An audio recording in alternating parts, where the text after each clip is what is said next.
Hello, you are watching Breaking Barriers. I'm your host Alia. आप सबको अपने show में वेलकम करती हूँ और इस वक्त हमारे साथ हमें ज्वाइन कर रहे हैं आपके बहुत जाने पहचाने प्रोफेसर डॉक्टर इश्तियाक अहमद साहब, जो कि पॉलिटिकल साइंटिस्ट हैं, ऑथर हैं। और प्रोफेसर डॉक्टर इश्तियाक अहमद साहब के साथ आज हमारे डॉइन कर रहे हैं। ये भी हमारे प्रोग्राम में कई बार आ चुके हैं। साइंटिस्ट हैं, बिजनेसमैन हैं, डॉक्टर चंद्रपाल शर्मा जी। डॉक्टर साहब, thank you so much for joining. Thank you. Thank you for inviting me, Alia. And thanks, Ishtaq Sab, for joining us together. Pleasure, sir. Pleasure. आप दोनों से बात आज उस पे होगी, जैसे कि हम जानते हैं कि जो इंडिया और पाकिस्तान के मामलात इस वक्त चल रहे हैं, तो इसके साथ साथ कुछ और इससे जुड़े हुए कुछ मामलात के क्या वजूहात होती हैं इसकी। लेकिन सर, आपसे पहला सवाल डॉक्टर इश्तियाक अहमद ये होगा कि हमने देखा कि इस तमाम अरसे में अभी रिसेंटली पाकिस्तान और इंडिया के बीच काफ़ी ये बात होती रही कि कोई इनके बीच टॉक्स हो रही हैं। इंडिया ने कहा कोई टॉक्स नहीं हो रही। और फिर पानी के मसले पर पाकिस्तान के कई मिनिस्टर्स जो हैं उन्होंने बहुत ज़्यादा वार्न किया है। बिलावल भुट्टो ने तो न्यूक्लियर की धमकी दे दी, मुसद्दिक मलिक ने कहा हाथ तोड़ देंगे, और फिर इन्होंने कहा कि इंडिया की तरफ से कोई जवाब ही नहीं आ रहा। कोई लेटर, हम 4 लेटर लिख चुके हैं लेकिन इंडिया कोई जवाब नहीं दे रहा। तो डॉक्टर साहब, क्या आप इसको कैसे देखते हैं इन डेवलपमेंट्स को, कि आपको लगता है कि कोई चांस है बात होने की? देखें, कहते हैं कि ये जो जनरल्स हैं और ये आर्मी वाले लोग, ये कोलंबो में मिले हैं श्रीलंका में, और ये कोई ट्रैक 2 डिप्लोमेसी का शुरू हुआ है। कितना वो सच है कितना झूठ है मुझे नहीं पता। एक बात ये, फिर आज ही शायद 61 इंडियंस या 57 इंडियंस और 61 पाकिस्तानीज, उन्होंने ये एक अपील की है कि जी वीज़ा जो रजीम है उससे आप प्लीज़ रिस्टोर करें, ट्रेड करें, कल्चरल एक्सचेंज करें, और नॉर्मलाइजेशंस, वो कश्मीर का डिस्प्यूट जो है वो 2007 की जो अग्रीमेंट थी इंडिया पाकिस्तान की, जिसके ऊपर वो डॉक्टर मनमोहन सिंह और परवेज मुशर्रफ अग्रीड थे, फिर परवेज मुशर्रफ को हटा दिया गया, वो पूरा हो नहीं सका। बाद में बॉम्बे के अंदर वो टेररिस्ट अटैक हो गया, किसी ने उसे सैबोटाज ही कर दिया। तो ये सारी चीजें जो है होते हुए अब दोनों तरफ से ये एक अपील है, उसमें इंडिया की तरफ से फारूक अब्दुल्ला और वो जो लेडी है, क्या नाम है, मुफ्ती, महबूबा मुफ्ती, और जो कश्मीर के रिलीजियस लीडर है, उन्हें क्या कहा जाता है पता नहीं क्या नाम है उनका, यंग मैन, तो मीर वाइज उमर भी सिग्नेचर है, प्लस कुछ और इंडियन सीनियर किस्म के लोग कुछ हैं। बाकी ये अपना सिविल सोसाइटी के लोग हैं। इसी तरह पाकिस्तान की तरफ से फॉरेन मिनिस्टर खुर्शीद महमूद कसूरी, एम्बेसडर, 2-3 एम्बेसडर, एक हमारे फॉरेन सेक्रेटरी शमशाद अहमद खान, उन्होंने इस अपील पे साइन किया, और फिर सिविल सोसाइटी के कुछ लोगों ने किया। तो क्या इसको इंडिया और पाकिस्तान कोई सीरियसली लेंगे? We don't know. इंडिया की अभी मेरी एक चैनल पे, मैं थोड़ी देर पहले गया हुआ था, पंजाबी चैनल पे, वहां पे उन्होंने एक बीजेपी के जो लोकल पंजाब के हैं हेड, और एक कोई डिफेंस के मिनिस्टर कपूर को बुला लिया था, और वो वही बातें कर रहे थे, जी हम कैसे इनको ट्रस्ट कर सकते हैं, इन्होंने जब हमने कोशिश की वो सैबोटाज हो गई, ये है वो है, सबसे पहले टेररिज्म खत्म हो, उसके बाद पानी पे बात होगी। मैंने कहा मैं तो यहाँ पे मुझे बुलाया गया इसलिए नहीं कि मैं पाकिस्तान को डिफेंड करूं। अगर यही करना था तो फिर जो पाकिस्तान के स्पोक्स पर्सन है उन्हें बुलाया। मैं तो न्यूट्रल हूं इस मामले में। मैंने सिर्फ इतना कहा कि देखें, जब अयूब ये चाइना ने हमला किया था इंडिया पे, तो भुट्टो साहब कह रहे थे एज फॉरेन मिनिस्टर के हम हमला कर दें और कश्मीर ले लेते हैं। तो अयूब खान ने कहा था नॉट एट दिस मोमेंट। तो मैंने कहा ये भी आप याद रखें। तो दोनों तरफ कुछ अच्छे लोग भी हैं, कुछ अच्छे मौके भी हैं, वो हाथ से ज़ाया हो जाते हैं।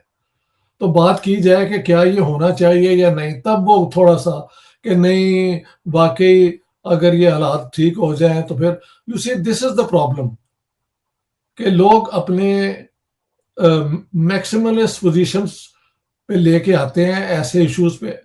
तो जिन्होंने ये ऑर्गेनाइज, मैंने कहा यार बात सुनो, मुझे क्यों बुलाया? पाकिस्तान के वो बुलाओ ना, हॉक्स, वो इनका जवाब दें। मुझे बुला लिया आप लोगों ने कि नहीं सर आपसे हम सीखते हैं। So what can I do? मैंने कहा ये सब कुछ हो सकता है। मैं कहता हूं कि अगर किया जाए तो अगर 10 गलतियां हैं तो 7-8 पाकिस्तान की हैं, 2 इंडिया की भी हैं, और मिलके ये बात हो सकती है, ट्रेड भी रिज्यूम हो सकती है, सारा कुछ हो सकता है। तो इट ऑल डिपेंड्स। देखिए वेस्टेड इंटरेस्ट इंडिया में बीजेपी का है, मुस्लिम बैशिंग, पाकिस्तान बैशिंग की बुनियाद पे वो अपनी सियासत करते हैं। हमारी तरफ जो हमारी मिलिट्री है प्लस ये जो पपेट गवर्नमेंट है जिसको इन्होंने अपॉइंट किया हुआ है, वो वही बात करते हैं कि हम हाथ तोड़ देंगे इंडिया के, हम बम चला देंगे। मैंने वहां पे किसी और प्रोग्राम में कहा कि अगर हम न्यूक्लियर वॉर शुरू करेंगे तो इंडिया भी कर देगा, तो ये वो जीरो हो जाएगा, न्यूट्रलाइज हो जाएगा। इसका फायदा क्या है? अलबत्ता मैं समझता हूँ इंडिया बिल्कुल पाकिस्तान का पानी टोटली नहीं रोक सकता। ये तो जंग फिर किसी ना किसी किस्म की हो जाएगी ना। लेकिन इंडिया ने सिर्फ सस्पेंड की है वो ट्रीटी, ट्रीटी अभी डिसोन नहीं की। तो अभी अभी अगर ये निगोशिएशंस किसी तरीके से शुरू होती हैं तो वो बहुत अच्छा है। मैं यही समझता हूं कि बिकॉज विदाउट डायलॉग बात आगे नहीं बढ़ेगी बस। जी चंद्रमा शर्मा जी, आपसे मेरा सवाल जो है वो ये होगा कि जैसे कि डॉक्टर साहब ने फरमाया कि कोशिशें तो होती रहती हैं, क्या आप नहीं समझते कि एक ऐसे सिनारियो में कि जब जहाँ पर आईएमएफ में जो कंट्री है, जो वहाँ पे गुर्बत के हालात हैं, जो भी इस तरह की, यानी इंडिया के मुकाबले में तो पाकिस्तान अगर इकोनॉमी में देखें तो बहुत पीछे है, तो पाकिस्तान को आगे बढ़कर जो है वो हाथ बढ़ाना चाहिए, बजाय इसके कि ये देखा जाए कि जी कौन जो है वो आगे बढ़ता है। Thank you Aliya again Ishtiaq साहब। मेरा ये मानना है, अगेन आपके सामने इश्तियाक साहब मेरा बोलना वाजिब नहीं है। आप तो एक्सपर्ट हैं, मैं तो जो बात भी करता हूँ लाइफ में की है कॉमन सेंस के साथ बात की है, और मेरी कॉमन सेंस ये कहती है ये कुछ नहीं बनने वाला। आई एम वेरी सॉरी, मैं बहुत ऑप्टिमिस्टिक आदमी हूँ अपनी लाइफ में, मगर जहाँ इंडिया और पाकिस्तान की बात आती है ना, मेरे को अब ट्रस्ट रहा नहीं। वो Christian fair, professor Christian fair उस दिन बात कर रही थी, उन्होंने कहा है कि जब भी इंडिया की ओर से कभी कोई गुडविल जेस्चर होता है ना, कहती हैं कि मैं कैलेंडर को मार्क कर देती हूँ कि अब कब धमाका होगा। कहती by the calendar with in few weeks कोई बहुत बड़ा हादसा हो जाएगा, सारा कुछ सैबोटाज हो जाता है। मगर बात मैं जो करना चाहूंगा, मैं तो एक्सपर्ट हूं नहीं, ये इन चीजों का जवाब तो इश्तियाक साहब देंगे, मगर उसके पीछे मैं जाना चाहूंगा मुद्दा क्या है, रीजन क्या है। इंडिया पाकिस्तान के बीच इतनी कत्लेआम हुआ है इश्तियाक साहब, आप कहते हैं 1 मिलियन लोग मारे गए और उससे भी ज्यादा कितने लोग बेघर हो गए। इसके पीछे रीजन क्या था? हम तो 100% एक ही कौम थे भाई। जर्मन एक हैं, ऐसे पर्शियन लोग एक हैं, वो तो कभी ऐसे आपस में नहीं झगड़े। हम 100% जर्मन की तरह या कह लीजिए ईरानियों की तरह या और कोई ले लो, एक जैसा सारे एक हैं, मगर हम लोगों ने रिलीजन के बेसिस के ऊपर इतनी नफरत क्रिएट कर दी कि मुझे लगता नहीं है कि ये आने वाले टाइम में कुछ होने वाला है। ये मिलिट्री और रिलीजन का जो लीथल कॉम्बिनेशन हो गया ना, इसने कुछ नहीं होने देना। मुझे याद है इश्तियाक साहब, बड़े कुछ साल पहले आपने एक पॉडकास्ट में बोला था कि वार्न किया था इंडियंस को कि कहीं आप हमारे जैसे ना बन जाना। आपको याद होगा जरूर, आप ही ने तो बोला था। तो मैं कहा था नहीं, आपसे डिसएग्री किया था मैं कहा नहीं यार, हिंदू लोग इतने नहीं हो सकते। घाश आई वाज रॉन्ग। हम भी बनते जा रहे हैं जी, अभी बने नहीं तो बन जाएंगे। और रिलीजन ने इतना सत्यानाश कर दिया हुआ है। मैं इसी को बेसिस लेके अपने हिंदुओं के ऊपर आऊंगा। इश्तियाक साहब, हम ब्राह्मणों ने लोअर कास्ट के लोगों के ऊपर जो जुल्म किए हैं, I think it is a crime against humanity. आप बोलिए मैं ठीक कह रहा हूं या गलत कह रहा हूं? It is really crime against humanity. कहने से और तो बेहतर आप ही कह रहे हैं जी। हाँ हाँ, नहीं मैं सच, ठीक बात है। हमने तो इश्तियाक साहब, मुझे किसी से सुनना नहीं है, मैं तो खुद आंखों से अपने घर में ये देखा है कि कैसे इन लोगों से ट्रीट किया जाता था। नहीं, it is a crime against humanity. ऊपर से हम ब्राह्मणों ने क्या किया, मैं अपने आप को ही मानता हूं, हम भी ब्राह्मण है, मैं मानता हूं, क्या किया इन्होंने, ऐसे रिचुअल्स क्रिएट कर दिए हैं ना कि जिसके कारण एक तो उनका फायदा है, दूसरा इतनी गंदगी मचा दी है। It's a filth. सारी दुनिया में हम लोगों ने फिल्थ क्रिएट कर दिया हुआ है रिलीजन के नाम के ऊपर। सारे दरिया गंदे कर दिए, सारी झीलें गंदी कर दी हैं। क्यों? इसलिए कि ये उन्होंने क्रिएट किया है कि ऐसा करोगे तो कहीं ऊपर जाओगे स्वर्गों में, जो कि हमें क्या मालूम है ऐसा कुछ है कि नहीं। आचार्य रजनीश कहते हैं कि इन लोगों, ऐसे लोगों को तुम कभी कन्विंस नहीं कर सकते। पढ़े अनपढ़ आदमी को तो एजुकेट कर सकते हो, जब किसी का ब्लाइंड फेथ होना इन चीजों के पीछे, इन लोगों की आप कभी भी कन्विंस नहीं करते। They will keep on doing that. तो बहुत बड़ा रोल रिलीजन का ही है दोनों साइडों से। उधर पाकिस्तान में भी रिलीजन का रोल है कि लोग कुछ प्रॉस्पेरिटी रिलेटिवली तो नहीं है ना। इंडिया में कहते हैं कुछ इंप्रूव तो डेफिनेटली हुआ, पर ऐसा भी तो इम्प्रूव नहीं हुआ कि आप कहो कि वाह क्या बात है। ऐसी बात तो नहीं है। जाके देखो गांव में क्या बुरी हालतें हैं। हम अपने शहर में जाते हैं तो हमें तो वहां इतना नहीं लगता कि थोड़ा यस इम्प्रूवमेंट है, पर नॉट टू द एक्सटेंट कि आपका वाओ। मगर फिर उसके बाद में ऐसे रिलीजन के ऊपर ना, एक मेरे को वैसे याद आता वाकया, नील जो डिग्रास टाइसन है, उनको किसी ने पूछा था कि गॉड के बारे में क्या विचार है आपका। वो कहता मैं इसका जवाब नहीं दूंगा, मैं इसका जवाब इस तरह से दूंगा कि दुनिया में एक यहाँ पर एक एसोसिएशन है, proceeding national academy of science. उनके जो जी। टॉप के साइंटिस्ट है ना, सबसे टॉप के नोबेल लॉरियट्स हैं, top biological science, physical science, agronomy, जो भी एस्ट्रोनॉमी, उनके वो मेंबर हैं। वो कहते हैं, नील कहते हैं कि जब तक उसमें 7% लोग रिलीजियस हैं, कहता जब तक मैं उन लोगों को कन्विंस नहीं कर सकता कि इन चीजों में कुछ नहीं पड़ा हुआ, दूसरे लोगों को बोलने का मेरा कोई हक नहीं है। तो इसी तरह मेरा ख्याल है ये रिलीजन का एक बहुत बड़ा रोल है। आप एग्री करो या ना करो, मैं पर्सनल लेवल पर तो मानता हूं ना, कि नजर आता है मुझे। बाकी मैं इसके जो सोल्यूशन है आगे बात करूंगा इश्तियाक साहब, बिजनेस की बेसिस के ऊपर, एजुकेशन के ऊपर। बाकी आप बोलिए, क्या नाम आलिया जी? जी, डॉक्टर इश्तियाक, आपसे सवाल मेरा ये होगा कि अफगानिस्तान के साथ भी झड़पें हुई हैं। अफगानिस्तान पे तो अभी बाकायदा हमला किया पाकिस्तान ने भी, और उसके बाद अफगानिस्तान जो है उसने भी ड्रोन अटैक किया है। तो ये तो हालात अफगानिस्तान के साथ भी बहुत ही ज्यादा खराब हो गए हैं। एक तरफ इंडिया, एक तरफ अफगानिस्तान का के साथ ये, दूसरी तरफ आप ये कह रहे हैं कि मीडिएशन भी करवा रहे हैं। तो क्या ऐसी सिचुएशन में आपको नहीं लगता कि अगर आप अपने दो जो नेबरिंग कंट्रीज हैं उनके साथ जंग की सिचुएशन में हैं और एक थर्ड पार्टी जो उसके लिए मीडिएशन करवा रहे हैं, तो सवाल तो ये उठता है कि आप अपने नेबर्स के साथ क्यों नहीं ठीक कर लेते ताल्लुकात पहले? बहुत अच्छा आपने ये कमेंट और सवाल किया है। इसका जवाब तो अब ये अपना आसिम मुनीर और शहबाज शरीफ और ये सारा लॉट ही दे सकता है कि अमेरिका के ईरान की टॉक्स करवा रहे हैं, दुनिया में नाम बना रहे हैं, लेकिन इधर अफगानिस्तान से झगड़ा है, उधर इंडिया के साथ झगड़ा है। तो बात यह है कि पाकिस्तान की, ठीक है, इन हालात में एक स्पेस मिली है पाकिस्तान को। ये बड़ी देर से इसे निकाला हुआ था दुनिया ने, एज अ प्रॉब्लम स्टेट कह लें, एज अ रोग स्टेट कह लें, बिकॉज ऑफ टेररिज्म। अब जब अमेरिका को जरूरत पड़ी तो पाकिस्तान को उन्होंने इस्तेमाल कर लिया, फील्ड मार्शल की बहुत तारीफें कर दी। हाँ जी, तो अमेरिका जिसको चाहे प्रमोट कर दे, जब चाहे उसको साइड पे लगा दे। बिल्कुल। मोदी जी को कोई ज्यादा वो नहीं इम्पोर्टेंस दे रहे, सारा पाकिस्तान पे कंसंट्रेशन है।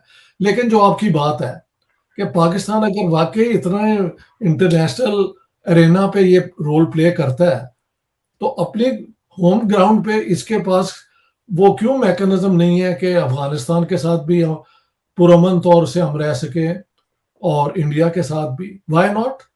एक्सट्रीमिस्ट पोजीशंस, हमारे मिनिस्टर्स का आगे बढ़ के बोलना, तो ये बस ऐसे ही है। मैं डॉक्टर चंद्रपाल शर्मा की जो है ना एक सेंस कि ये कुछ नहीं हो सकता, मैं तकरीबन उससे एग्री करता हूँ। लेकिन फिर भी मैं कहता हूँ कि अगर ये बात कभी बदलेगी तो दोनों तरफ से इस चीज के, इस पे सोच के एक नई दुनिया बनाने का इरादा होना चाहिए। वो मुझे इस वक्त तो नजर आता नहीं है। द प्रॉब्लम इज कि यूरोप के अंदर भी ये जंगें बार बार, first world war, second world war, ये सारा कुछ होता रहा है, लेकिन फाइनली एक जीत गया, एक हार गया। नाजिज्म, फैशिज्म को तबाह कर दिया उन्होंने, और यूरोप को उन्होंने यूरोपियन यूनियन में कर लिया। पाकिस्तान का और इंडिया का मसला यह है कि इनकी सारी जंगें 4-4, 5-5 दिन की हैं, ज्यादा से ज्यादा 2 हफ्ते की हैं, और ये बॉर्डर के ऊपर होती हैं। कुछ ज्यादा एक्चुअल आम आवाम तक तो ये जंग पहुंचती नहीं है। हाँ जी। तो जी ये इसी किस्म का ड्रामा और भी हो सकता है अगले साल भी, इसी साल भी, कि दोनों मुल्क कायम भी रहें और कभी दोस्ती की तरफ बात ना हो क्योंकि जंग हो गई है। बात यह है कि because of the nuclear factor दोनों तरफ एक ऑल आउट वॉर तो हो नहीं सकती कि एक जीत जाए दूसरा हार जाए। तो इस सिचुएशन को इस्तेमाल किया जाता है ज्यादातर पाकिस्तान में। इन्होंने टेररिज्म बढ़ाई है इंडिया के अंदर, कोई शक नहीं इसके ऊपर। वाजपेयी साहब आए तो कारगिल हो गया, मोदी जी आए एक शादी पे तो इन्होंने पठानकोट कर दिया। तो पाकिस्तान की ये हरकतें तो हमें नजर आती हैं। लेकिन अब इंडिया के अंदर भी बीजेपी की जो हुकूमत है वो टारगेट करके मुसलमानों को हम देखते हैं, हर रोज एक क्लिप आ जाती है, किसी बुजुर्ग को मारना शुरू कर दिया, किसी ये छोटी वाली दुकान के ऊपर हमला कर दिया। तो बजाय एक एक बेहतर इंडिया की शक्ल दिखाने के लिए वो पाकिस्तान जैसी हरकतें करनी शुरू कर दी हैं। अब जब मैं नहीं, इंडिया का सेक्युलर होना जो है ये सबके लिए फायदेमंद है, तो वो कहते हैं भाई हमें कहते हो सेक्युलर, पाकिस्तान को कहते हो इस्लामिक। मैंने कहा मैंने कब कहा है कि इस्लामिक होना चाहिए? मैं तो नहीं कहा। मैंने तो कहा है कि ये बनाए ही स्टेट टू नेशन थ्योरी पे जो है, सारे प्रॉब्लम्स वहां से शुरू होते हैं।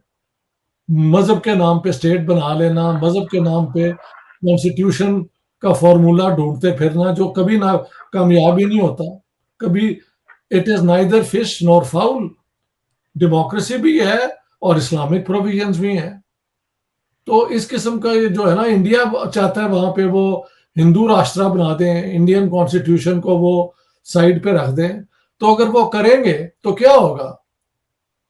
एक हिंदू मेजोरिटेरियन स्टेट कॉन्स्टिट्यूशनली आ जाएगी, लेकिन इंडिया पाकिस्तान की जो कॉन्फ्रंटेशन है वो तो वहां ही रहेगी। तो somebody has to think beyond और आउटसाइड द बॉक्स।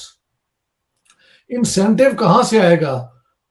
हाँ, इंटरनेशनली अगर प्रेशर इन पे पड़े, यूरोपियन यूनियन का और बाकी ग्रेट प्लेयर्स का, चाइना का इंक्लूडेड, लेकिन चाइना पाकिस्तान को इस्तेमाल करता है इंडिया को काउंटर करने के लिए। So I am sorry, I agree with doctor Sharma, the situation at the moment is most discouraging for promotion of peace. Okay, doctor Sharma, आप हमेशा बात करते हैं बिजनेस की। आप कहते हैं जी बिजनेस के बगैर जो है वो कुछ भी आगे नहीं बढ़ता, क्योंकि पैसा होता है, पैसा बोलता है। और पूरी दुनिया ही अभी देख लें, पूरी दुनिया में जिन कंट्रीज की इकोनॉमी अच्छी है वो आगे बढ़ रहे हैं, वो आगे जा रहे हैं, लेकिन जो इकोनॉमी अपनी बेहतर नहीं बना पाते वो पीछे रह जाते हैं। यही चल रहा है।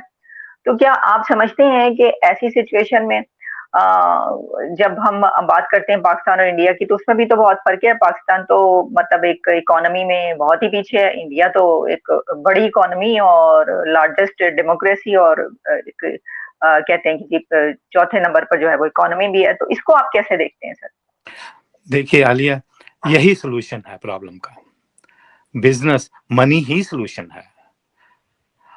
आई होप कि कभी आने वाले 20 साल में, तो मुझे ऑनेस्टली, मैं ऑनेस्टली ऑप्टिमिस्टिक आदमी हूँ, मगर इसमें नहीं हो सकता। आने वाले 15-20 साल में एजुकेशन के साथ कुछ इम्प्रूवमेंट आए, कुछ बिजनेस इम्प्रूव, लोग रिच हों। जब रिच लोग होते हैं ना, फिर वो अपने पैसे को प्रोटेक्ट करने के लिए कुछ भी करने को तैयार हो जाते हैं। मुझे नहीं, यही सोल्यूशन है। मुझे नहीं समय लगता। बड़े लोग कहते हैं money can not make you happy. पता नहीं कौन है ये लोग जो कहते हैं money can not make you happy. मैं उन्हीं लोगों को क्वेश्चन है, आप पेन ले लीजिए, लिखिए हर रोज कि हर रोज आप कितनी बार, कितने लोग दिन में कितनी बार आप दुखी होते हो। और क्वेश्चन ये है कि आप उसका सवाल ढूंढिए कि क्या ये जो प्रॉब्लम है पैसे के साथ सॉल्व हो सकती है। You will get the answer. तो मैं कहता हूं अगर पैसा नहीं आप खुश देगा, ओशो ये कहते हैं, कहता अगर पैसा तुमको खुश नहीं कर सकता, क्या गरीबी खुश करेगी। देखिए कुछ स्टडीज हैं, मैं उनके लिए स्पेशल बोलना चाहूंगा। बोलिए इश्तियाक साहब, आप कुछ कहना चाहते हैं तो? नहीं नहीं, प्लीज अच्छा, गो। तो 2 स्टडीज हैं मैं मेंशन करना चाहूंगा विच विल प्रूव कि मनी की रोल क्या है हैप्पीनेस में, प्रॉस्पेरिटी में। एक है सोशल, बड़े famous social scientist Wharton school से, उनका नाम है किलिंग्सवर्थ। और एक नोबेल लॉरिएट हुए कानीमन समथिंग लाइक दैट उनका नाम था, उन्होंने नोबेल प्राइज जीता था। तो येल वालों ने इनको दोनों को बोला भी आप दोबारा से री निगोशिएट करो, बात करो इसके बारे में कि ये मनी और हैप्पीनेस का क्या रोल है। उनकी ये फाइंडिंग थी कि जब तक आप $500,000 पर ईयर कमाते हो ना, it is directly proportional, happiness is directly proportional. उसके बाद जो मल्टी मिलियन डॉलर का डेटा नहीं था उनके पास, क्योंकि जो बड़े रिच लोग थे उनके पास टाइम नहीं था रिस्पॉन्ड करने को, उन्होंने रिस्पॉन्ड ही प्रॉपरली नहीं किया। तो उनका कहना है कि मनी के साथ बहुत कुछ हैप्पीनेस मिलती है। मैं आपको कल इश्तियाक साहब से एक बात कर रहा था, मैं यहाँ रिपीट करनी चाहूंगा। ये तो चलो एक सोशल साइंटिस्ट नोबेल लॉरिएट की फाइंडिंग है, which is I think we should take it seriously. दूसरा है एक बायोकेमिकल एविडेंस जो अभी मेरी नजरों से आया सामने, वो ये है कि जब हम खुश होते हैं ना, when we are very happy, relaxed, तो उसमें एक ब्रेन में केमिकल, बायोकेमिकल है डोपामीन। उसकी कंसंट्रेशन अगर आप नॉर्मल लेवल की 100 बेसिस पॉइंट पे है ना, तो जब वो बढ़ जाती है, जब फॉर एग्जांपल आपको मेडिटेशन करते हैं, कोई स्पोर्ट्स करते हैं, कोई और अच्छा काम करते हैं, तो वो अबाउट 2 to 3 फोल्ड तक बढ़ जाती है डोपामीन। इसका मतलब ऐसा करने से आप बड़े पीसफुल हो, बड़े हैप्पी हो। मगर इसकी जो मेजर फाइंडिंग जो मैंने देखने को मिली वो ये थी, जैसे अगर आप ड्रग 1200 टाइम 1200% इंक्रीज हो जाती, 12 टाइम्स यानी। और जो उसकी सबसे रिमार्केबल चीज थी वो ये थी कि जैसे कोई आप अच्छा काम करते हो ना जिंदगी में, तो उसके साथ भी आपका डोपामिन बढ़ता है। कुछ किसी की हेल्प कर दी, हेल्पलेस की, तो ये नेक्स्ट लाइफ में स्वर्ग में या हेवन में स्पॉट नहीं मिलता, रिजर्वेशन नहीं होती, वो आपको उसी वक्त ही खुश करता है। और ये 2 लास्ट चीजें जो बहुत अहम है वो ये है कि जब आप you are in deep love, young लोग जो होते हैं, तो उनका डोपामिन बहुत बढ़ जाता है, अबाउट 500 तक। और जो सबसे उन्होंने देखा है कि जब आपको कभी बहुत सारा पैसा मिलता है या लॉटरी निकलती है ना, तो आपका डोपामिन बहुत बढ़ जाता है। तो बात ले दे के वही है, जहाँ रिलीजन ज्यादा होगा वहां पर एजुकेशन कम होगी, जहाँ एजुकेशन कम होगी वहां पर प्रॉस्पेरिटी या रिचनेस नहीं होगी। और आप कंपैरिजन करके देखिए दुनिया भर के लोगों, कंट्रीज में कौन से कंट्री खुशहाल हैं, कौन से अनएजुकेटेड, तो आपको आंसर मिल जाएगा। ये देखो स्कैंडिनेवियन कंट्रीज तक सब यहाँ है, सबसे ज्यादा नॉन रिलीजियस लोग वहाँ हैं, सबसे प्रॉस्पर खुशहाल लोग यही हैं, एजुकेशन भी यही है। चाइना, जापान ले लीजिए, साउथ कोरिया ले लीजिए, सिंगापुर ले लीजिए, और बाकी कंपैरिजन करके देख लिए रिलीजन के साथ कहाँ कहाँ रिलीजन कम है या ज्यादा है, उसी हिसाब से प्रॉस्पेरिटी नजर आएगी। तो मेरा कहना ये है ले देखे कि टाइम के साथ साथ अगर लोग रिच होंगे तो इसका सोल्यूशन अपने आप निकलना, आर्टिफिशियली हम क्रिएट नहीं कर सकते, क्योंकि मिलिट्री, जैसे इश्तियाक साहब कहते हैं, मिलिट्री के बहुत वेस्टेड इंटरेस्ट है कि ये आपस में पीस ना हो। बाकी इश्तियाक साहब बोलिए, आपका क्या कहना है जिसका? नहीं, बात ये है कि पैसा होना और खुशी मिलना जो है, इसका रिश्ता वाकई बहुत क्लोज है। वो पुरानी पंजाबी कहावत भी तो है ना, जना दे घर दाने उन्हों दे कमले भी सियाने। बस यही उसका बात क्या मतलब है कि पैसे वालों की तो मौज ही मौज है हमेशा, है। बस खूब भी हो तो सारा शहर उनकी तारीफ करता है, वो तो मैं उस पर डिस्प्यूट है ही नहीं। जो चीज समझने वाली है कि पाकिस्तान की जो रूलिंग क्लास है, हमारे जनरल, हमारे ये टाइकून, ये वो, उनके पास तो इतना पैसा है कि उनको कोई भूख नंग फेस नहीं करनी पड़ती, लेकिन कोई ऐसी पॉलिसी नहीं है कि जो वेल्थ है वो इक्विटेबली या रीजनेबली लोगों तक पहुंचे। तो जिनके पास दौलत है वो खुश भी हैं और वो मौजें कर रहे हैं और वो रूल कर रहे हैं। हिंदुस्तान के अंदर भी अडानी को अब कितना उसके ऊपर कोई केस कूस था, वो उन्होंने जीरो कर दिया है। बीजेपी की पूरी हुकूमत फंडेड बाय कॉरपोरेट सेक्टर है, ये आपको मानना पड़ेगा। या जी, तो बिग मनी वहां पे भी कॉन्सेंट्रेटेड है और उनकी मौजें मौजें हैं। बात यह है कि इन सोसाइटीज में कास्ट सिस्टम की वजह से, मजहब की वजह से, जो गरीब है, जो कमजोर है, उसके ऊपर पैर रख देना कोई बुरा नहीं समझा जाता। यही बात है, बिल्कुल। मैं जब अपने एक दोस्त के साथ की दावत पे उसके गया, फार्म पे, पोटैटो फार्म पे, तो उसने जो मुझे बातें बताई वहां पे जो बेचारी लड़कियां काम करती थी कि how much they are exploited. वो कहता है यस, मैं नौकरी, मैं इन्हें नौकरी क्यों दूं अगर ये मेरी बात ना माने। तो ये तो शहर में, आप माहौल में ये नहीं कह सकते, ये शहर की बात नहीं है, ये बात है ये जंग इलाके की, रूरल एरिया की। तो पाकिस्तान की तो ज्यादा अवाम गांव में रहते हैं और गांव के चौधरी की तो मौज ही होती है, पीर साहब की मौज होती है, शाह साहब की मौज होती है, लेकिन आम गरीब आदमी जो है उसे कहते भी ये कमी कमीन है। कमी कमीन यानी काम करने वाले कमीने, वही बस आपकी कास्ट सिस्टम इस्लाम का उतना हिस्सा बन चुका हुआ है। समझ गए?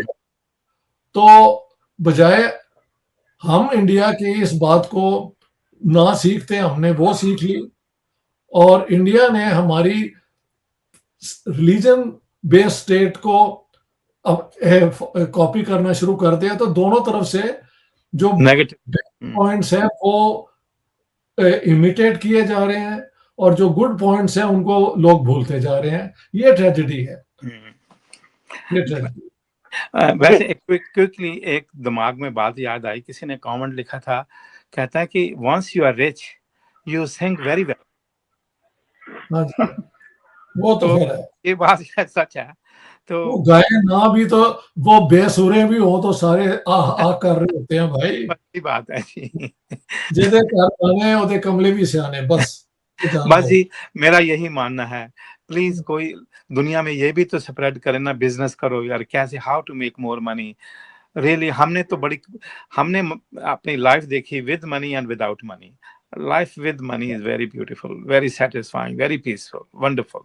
मेरा तो बस ये अपना पर्सनल एक्सपीरियंस यही है, और सोल्यूशन भी यही है। लोग रिच होंगे दोनों कंट्रीज में, प्रॉस्पेरिटी बढ़ेगी, तो फिर लोग पीस के ऊपर भी जाएंगे शायद। मेरे ख्याल से ठीक है जी। फ्री फॉर कैपिटलिज्म में इस तरह जो है वो हालात बेहतर नहीं होते। Finland is the happiest, Norway, Sweden, Denmark, यहाँ पे सोशल डेमोक्रेसी भी है, लोगों के पास पैसा भी है और गरीब किसी को नहीं रहने दिया, लिहाजा फ्रीडम भी है और इक्वालिटी भी है।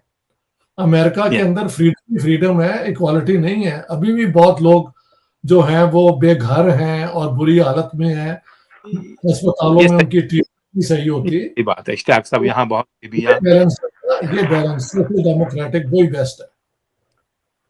Very good. या नहीं, लेकिन वो कहा यह जाता है कि अगर पाकिस्तान भारत के साथ रिलेशंस अच्छे कर ले और पीस हो जाए, दोस्ती हो जाए, तो पाकिस्तान को किसी और कंट्री के इमदाद की या कर्ज की जरूरत नहीं रहेगी, क्योंकि इंडिया जो है वो खुद पाकिस्तान को आगे लेकर चलेगा अगर पाकिस्तान के हालात, रिलेशंस ठीक हो जाएं। तो फिर तो ऐसा करना चाहिए ना। बिल्कुल करना चाहिए। लेकिन पाकिस्तान ने तो कभी इसका, वो कहते हैं कि जवाब नहीं दिया ना, यानी वो इसको फ्लड में भी उन्होंने कहा इमदाद, लेकिन पाकिस्तान ने कहा नहीं, हम नहीं लेंगे उनसे इमदाद। देखिए, अगर रिलीजन को बाहर निकाल दो, हम सारे एक हैं, कोई डिफरेंस है ही नहीं हमारे आपस में। नो लोगे हमेशा रिलीजन को ले आते हैं ये लोग बीच में, उसके साथ सारे झगड़े दोनों साइडों में। इंडिया में भी अब तो हो गए लोग बड़े अग्रेसिव, बड़े फैनेटिक हो गए, ऐसा नहीं है कि वहां नहीं है, पर इसका सोल्यूशन मेरे को तो अब नहीं नजर आता। रिलीजन मैं तो हमेशा इसके अगेंस्ट बोलता आया हूँ, बोलता रहूंगा, क्योंकि मेरे को लगता है कि बहुत बड़ी प्रॉब्लम क्रिएट की है। In the beginning it helped humanity so much, evolve होने में रिलीजन का बहुत पॉजिटिव रोल है। पर जैसे जैसे टाइम बदलता है, कोई टेक्नोलॉजी थी वो, अब ये नई टेक्नोलॉजी अब अडॉप्ट करनी चाहिए, बहुत पुरानी हो चुकी है टेक्नोलॉजी, इसका नहीं फायदा रहा कोई अब। बस मेरा तो यही कहना है कि आप पढ़ें, एजुकेशन दें अपने बच्चों को, कुछ काम करें, सर्विस करें, पैसा बनाएं थोड़ा बहुत। पता है क्या, पैसा बनाने के बाद आपको एक ऐसा चस्का लग जाता है ना, मुझे और पैसा बनाना है, तो उसी में टाइम का पता ही नहीं चलता और क्या हो रहा है दुनिया में, ये है। ठीक है, तो डॉक्टर चंद्रपाल शर्मा जी और डॉक्टर इश्तियाक अहमद साहब, आप दोनों का बेहद शुक्रिया। Thank you very much once again कि आप प्रोग्राम में तशरीफ लाए और आपने गुफ्तगू की। अगर कोई आप लास्ट में डॉक्टर साहब बात कहना चाहें, डॉक्टर इश्तियाक अहमद, तो आप कह सकते हैं। नहीं, मैं समझता हूँ बड़ी अच्छी गुफ्तगू हो गई है। मैंने सिर्फ यही डिसएग्री नहीं किया, वजाहत की है कि why there is so much poverty and yet there are some people who are so rich। अभी जो शादी हुई थी वो ये अंबानी के घर में, तो कितने सारी दुनिया के वो लोग आए हुए थे और 7 दिन ये ड्रामा होता रहा है। तो जिनके पास है उनके लिए तो ये प्रॉब्लम नहीं है, लेकिन जो नेशनल वेल्थ इंडिया की है वो बड़ी अनइवनली शेयर्ड है, और उससे ज्यादा पाकिस्तान में बुरा हाल है, जहां पे इकोनॉमी भी बिल्कुल सत्यानाश है। इंडिया ने तो फिर बीजेपी के दौर में भी तरक्की की है, इसमें कोई शक नहीं, growth wise and so on. लेकिन जो होता है पर कैपिटा इनकम इंडिया का बहुत कम है एज कंपेयर टू अदर। जो इकोनॉमी नंबर 3, 2, 1, 5, 6, 7, 8, 9, 10 जो वो है ना, वहां पे पर कैपिटा अगर आप शेयर का कर लें तो far ahead of India. India में भी गुर्बत है और पाकिस्तान के अंदर तो कुछ भी नहीं है ना, ये मसला है। लेकिन जिनके पास पैसा है और जो वो चंद्रपाल कहते हैं कि वो खुश रहते हैं, वो तो बहुत खुश है, उनको दूसरे नजर ही नहीं आते। यही प्रॉब्लम है, ऐसे है। ठीक, thank you very much once again, thanks a lot sir. Thank you आली।